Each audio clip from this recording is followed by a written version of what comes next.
Reporting from GenCon 2016, here's Mark Arnaudo. I am at the booth of Fantasy Flight, where Jake has agreed to tell us a little bit about Arkham Horror, the card game, an upcoming release by Fantasy Flight. Thank you, Jake. Alright, so this is Arkham Horror, the living card game. To start, you'll each take 5 cards from your deck. You each start with 5 resources in your pool. How the game works is it's a campaign-based game where you play a series of linked scenarios. For each scenario, you have both an agenda deck and an act deck.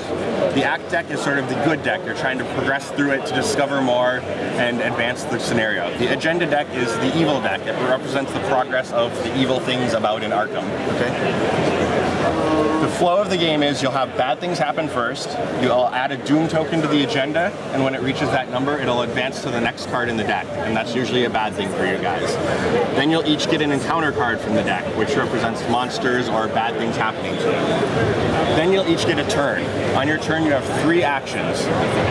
The basic actions you can always do. You can draw a card, you can gain another resource, or you can play a card from your hand.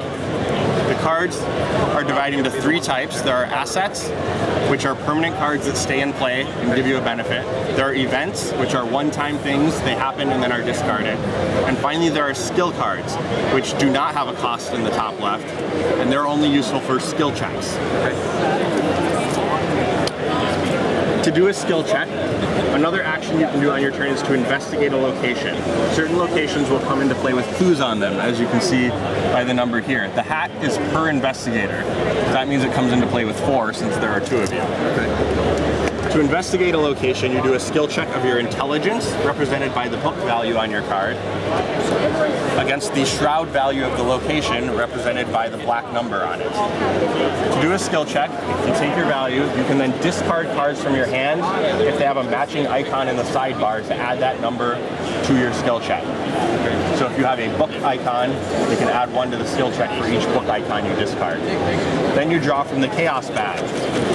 This is sort of the randomizer. There are tokens ranging from +1 to -4.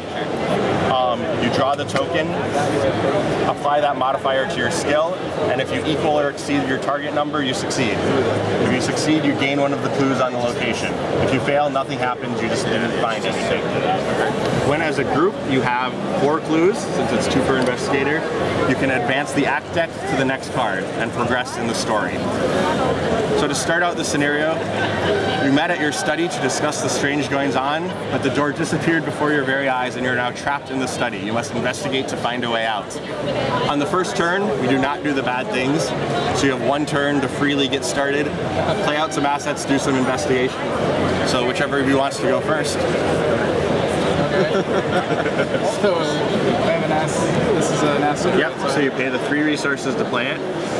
And that's a special one. It says it has uses with 4 ammo, so it comes into play with 4, use the resource tokens to represent ammo. And then just go on him? Yep, so you have 4 of those on there, and it makes you better able to fight things. Nice. That was 1 of your 3 actions. Okay. Play another asset probably, Sure. Or you can play a card. Yeah. You can draw a card. You can gain one. So the lightning bolt are free actions, so at any time you can pay resources to boost 1 of those skills. Okay. All right, and then 1 more, probably draw a card, I guess. So you can also investigate. So that was your 3, and now you have a turn with 3 actions. Seems pretty good. So you play a flashlight, it comes with 3 charges, so go ahead and put 3 tokens on it. That lets you investigate even better. Yes. So 2 left? Yep.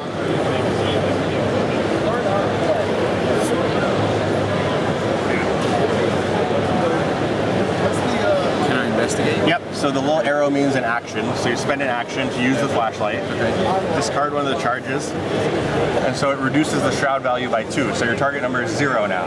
No, so I should get it. And your base is 3, so you're trying to beat a 0 using 3. I don't know if I get that yet, but I'll...